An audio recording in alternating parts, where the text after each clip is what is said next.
Hi, it's Scott, Newbie Mountain Bike Love. Previously, I put a video out there about products and equipment, things you should buy when you buy your mountain bike. I put that out there so you wouldn't be so shocked at the sticker shock whenever you have to buy all these products and you just thought you needed a bike and that was it. But there's additional items. So hopefully you've seen that video. If not, I will put a link in the description. And just like there's products and things you need to buy before you walk out the door and hit that trail, there's some things you need to know, very important things that'll help your ride running smooth and save you maintenance in the future. So come along with me and let's take a look together at those simple things you need to know and what you yourself can do to your bike to keep it going.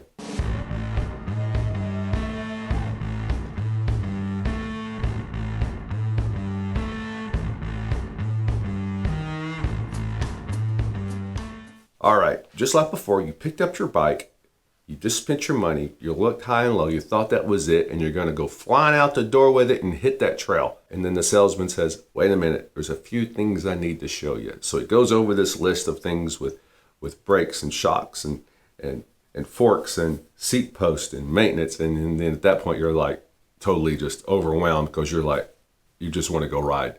So that's what I'm here for you today, to go back over these things that you need to know. Now, let me preface this by saying that this is not an in-depth maintenance video. This is just the bare guideline of things you need to know to keep you out of trouble and initially. Now, also, it's a dangerous word, but I'm going to assume that you bought your bike from a reputable bike shop and that with that bike shop comes some sort of a maintenance plan, either a free tune-up within the first year, even maybe not more importantly, but just as important is a lifetime of free mini adjustments. Now, mini adjustment is something that takes maybe 5 minutes to do, but when you take your bike into a bike shop and they have a qualified tech, which most local or all local bike shops should do or be in the pursuit of, these guys and gals know how to wrench on your bike, and they understand when they look at a derailleur, if it's not shifting right, they can look at it and go, it's bent, it needs a tweak here, tweak there, maybe the chain's worn,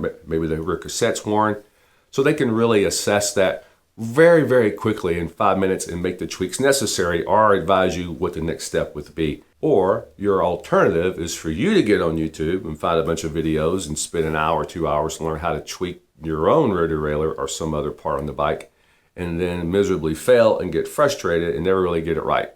So there's some peace of mind for you. You don't have to know everything. You can take it to that shop where you bought it and they can advise you on the next step if you have any kind of issues or you have any questions. These are general items for you to know. One thing is the rotor. If you have disc brakes, don't touch that rotor. Don't get the oils off your skin on that thing because it'll contaminate your brake pads and it could ruin your pads where you have to replace them sooner than you want to. If you do get your oils off your skin or some kind of overspray on those, you can try to clean them with a rubbing alcohol.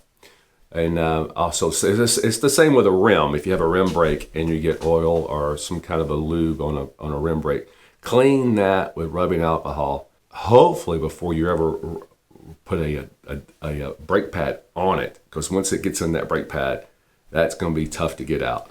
Now I'm going to show you the basics of how to clean your chain, and that is one of the best and easiest things you can do to keep your bike shiny and new and to keep the maintenance costs down in the future, because dirt is your enemy. Even though it's fun to go through dirt, mountain bikes are made to go through dirt. Dirt is still your enemy. The chain seems to really attract dirt, so try to keep it shiny and clean.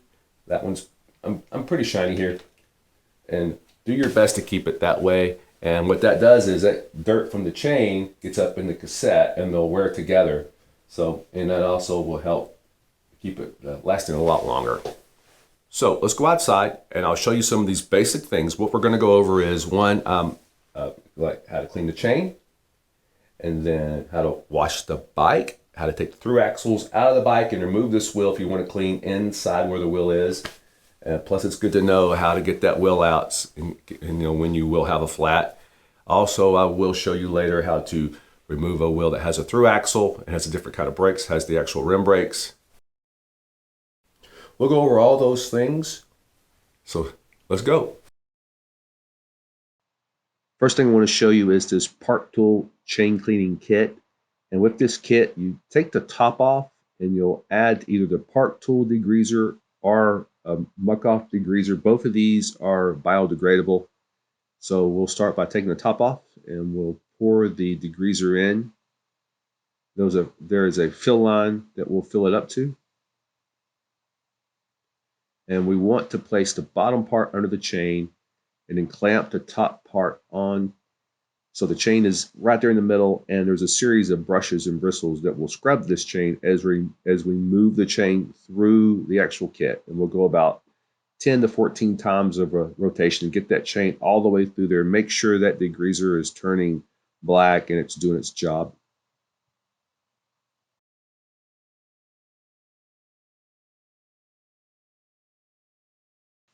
So at this point, it should be really greasy, grimy, and we'll pour that out. And you want to do it 2 times. So pour the old degreaser out, add more degreaser, and do it one more time. We really want that to be shiny, silver, like a new looking chain when we're done with this. So after 2 times, we want to rinse out the kit itself, make sure it's clean, and then we'll add water and then do that the same way you just did the greaser. Do it 2 times. Put it on the chain, run the chain in the middle, go backwards about 10 to 14 times. You'll dump the water out and you'll do it again. You want to get all the old degreaser off the chain. That way, when it dries, the lube that we're going to put on later will stick very well. Next, we want to pre-rinse the bike and make sure you put the nozzle on a shower setting. It should be like rain coming down on your frame. You shouldn't be having any kind of jet stream or anything harsh, because that can get inside the frame, inside any bearings, inside any openings. You don't want to force water inside your frame. After that, we're going to foam it up real good. I've got this simple green bike degreaser made specifically for bike frame, so it's safe for the paint. We're going to foam it up real good and let it set. Let the degreaser do its job for 5-10 minutes. Let it eat through that grease and grime. Next, when it's all foamed up, you have a series of brushes. You'll have soft bristled brushes for the frame and some stiffer ones for the chain, for the rear cassette, and just make sure you get all the old gunk just off every part on the bike. And if you maybe let it set too long, you may have to reapply some of the degreaser. Foam it up really good, get the wheels, get the tires, and then go over the whole bike with that soft brush. And of course, you'll repeat the process for the other side of the frame.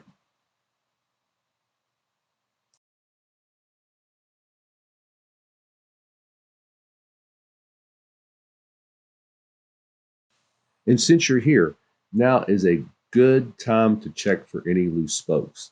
Just go through 2 spokes at a time, and you'll be pulling them in both directions. Check for anything loose. If you find a loose spoke, take it to your local bike shop and let them address it. You don't want to fool around with that. And of course, when you get a chance, you'll do the same thing to the front wheel. Next, I want to talk about removing the rear wheel.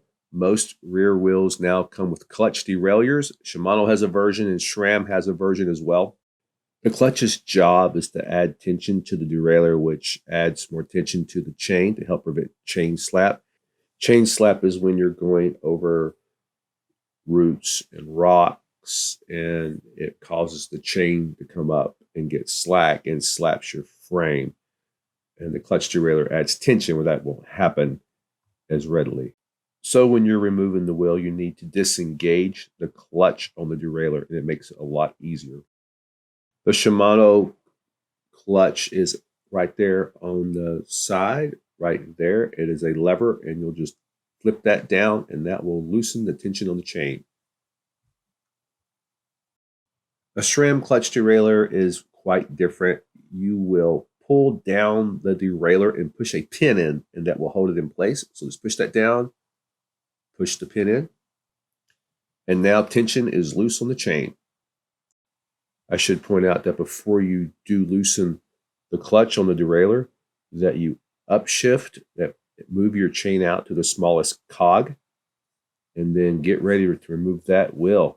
And my wheel has a through axle, so we will loosen up that through axle. Not all bikes have a handle on their through axle. If yours doesn't, I believe a 6mm Allen key will do the same thing. The easiest way to do this is go to the right side, push that derailleur down, and then let the wheel drop, and then just kind of pull that chain off of the cassette. Putting the wheel back on is pretty much the opposite of taking it off. Pull the derailleur down. At this time, you'll want to put the chain on the actual gear that it needs to go on. That would be the smallest one. And then you'll look and line up the rotor and put it in between the two brake pads on the left side, and then start to screw back in your through axle.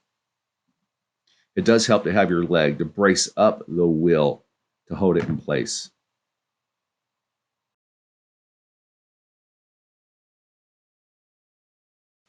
It's good to remember when you take a through axle off how much pressure you had on it, so you can kind of duplicate that when you put the through axle back on. But I do like to use a torque wrench, especially working with a carbon frame. And I've had a through axle come loose before on the trail. You'll know it's loose if you go to switch gears and it doesn't shift correctly, because it actually will throw the alignment of the cassette off from the derailleur. So I like to torque mine down for peace of mind.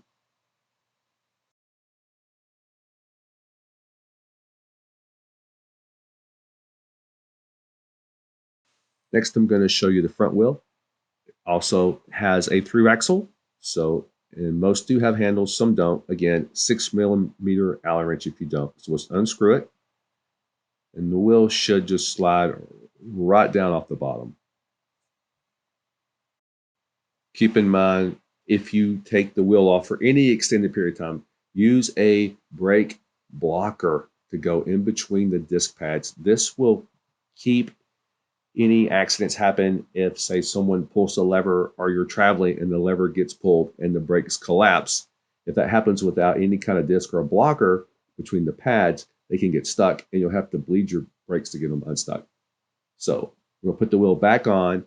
The biggest key I can give you here is you want to get low where you can see the disc go back in between the brake pads. And then once you do that, the wheel should pretty much go right in place, and you can just slide the axle right back in and just tighten it up about the same torque that it had when you took it off.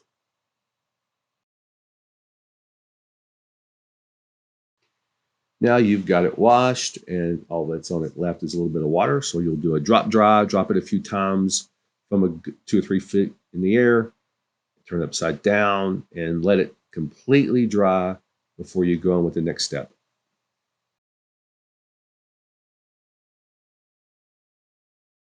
You've washed your bike. The chain is free of all lube. It's dry. There's no more water on it. Next, apply a chain lube of your choice. There's dry lubes, there's wet lubes. You've got to figure out which one you want to use according to your riding conditions. And I prefer a dry lube, and I love, this is working well for me, the Squirt long-lasting chain lube. Seems to work the best for me. Never use a spray lube, because it'll get on this disc and it'll ruin your disc and your brake pads. It'll contaminate them. So always use a drop, and you want to apply lube here on the bottom, not on the top, just right here. Or you can do it this way. Shake it up real good.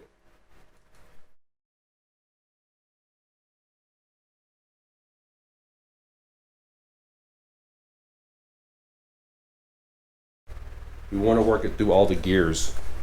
So you need to shift gears.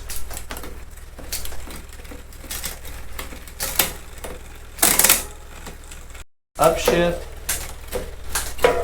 Downshift. This is a good time to make sure everything's shifting good. Go 2 at a time, 3 at a time.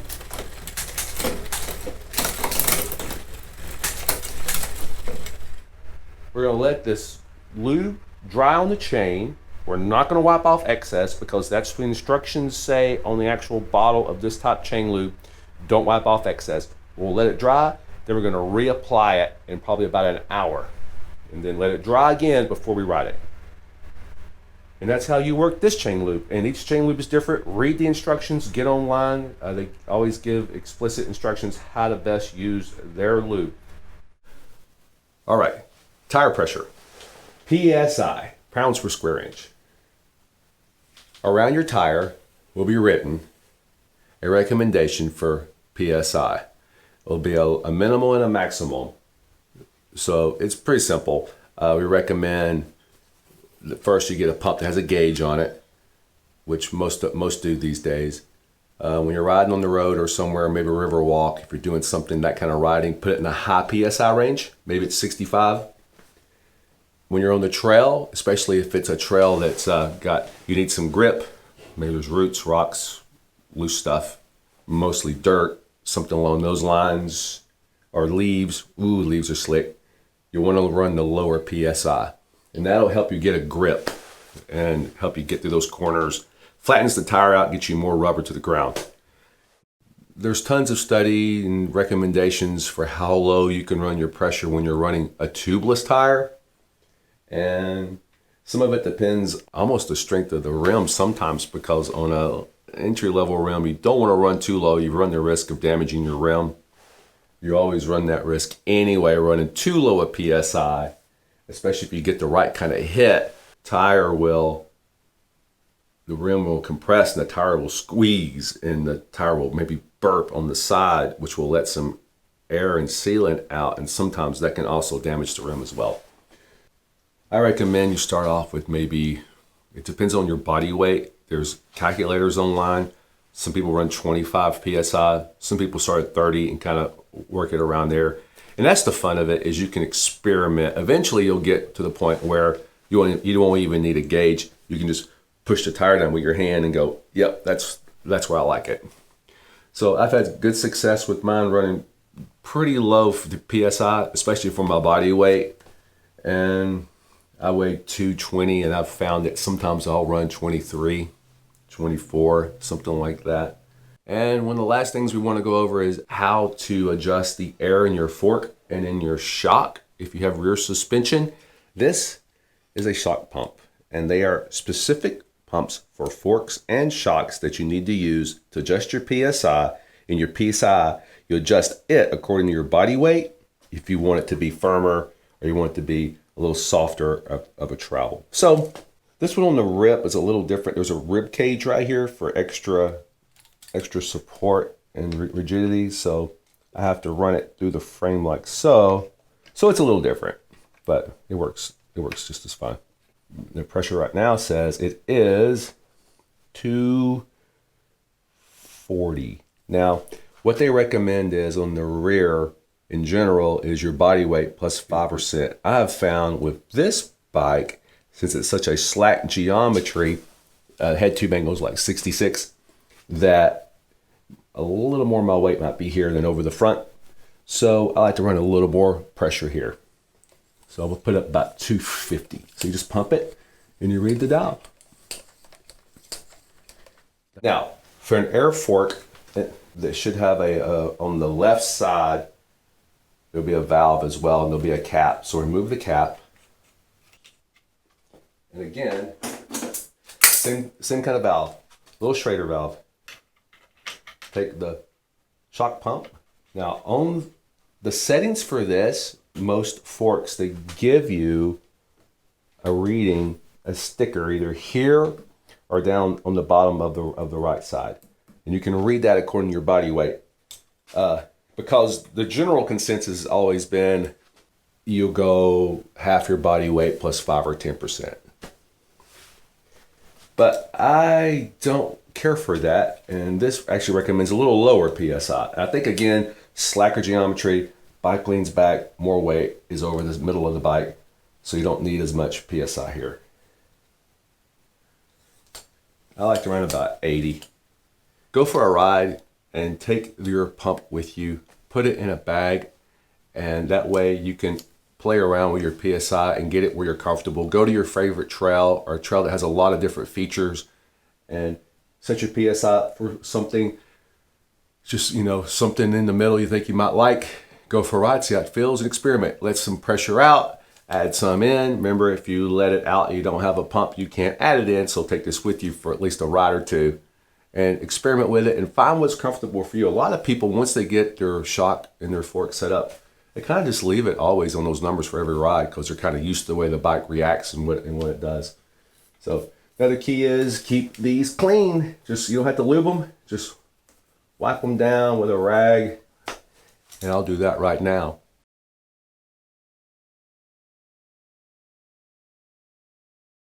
All right, before we remove this kind of wheel, keep in mind this wheel has a skewer and it also has these style of brakes. So if you don't have disc brakes, there's a good chance you have rim brakes. If you have rim brakes, these would be the style of brakes, linear pull brakes. And the wheel won't come off because the brakes are too close to the rim for the tire to slide down out of.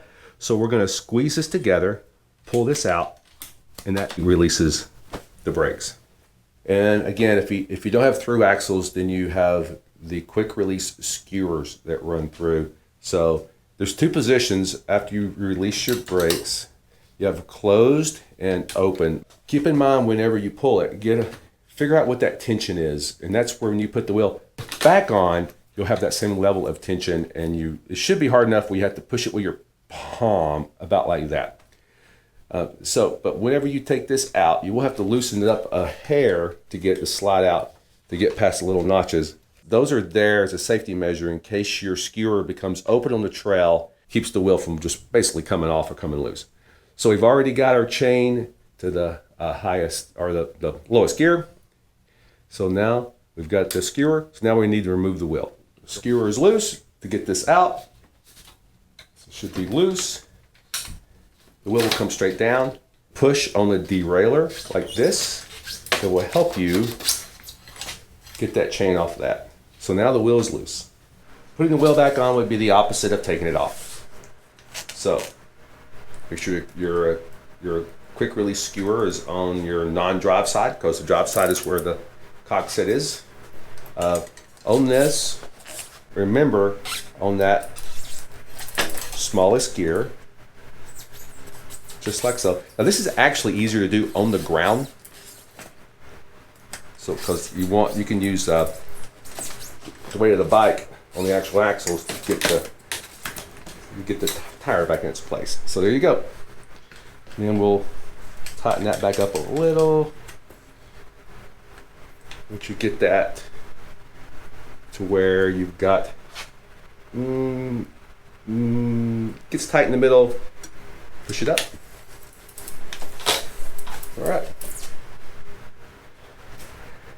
And we're going to tighten it back up, swing that around, get that little piece in there. Has to fit all the way in there, just like that. Check it. I'm going to roll it, make sure everything's good.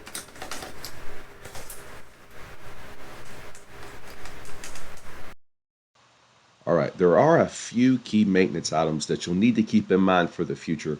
One is you will need to add sealant if you have tubeless tires about every 3 months, and do an overall replacement of all the sealant in a year. And bleeding the brakes, if you have hydraulic brakes, is every 1 to 2 years. Some people really just do it when they have a problem, when they feel like it's needed, and you'll know that when your brakes get squishy. They're not as powerful as they used to be. And the last item is, it's important, and there's no skipping this one really. Service your air fork and your shock once a year.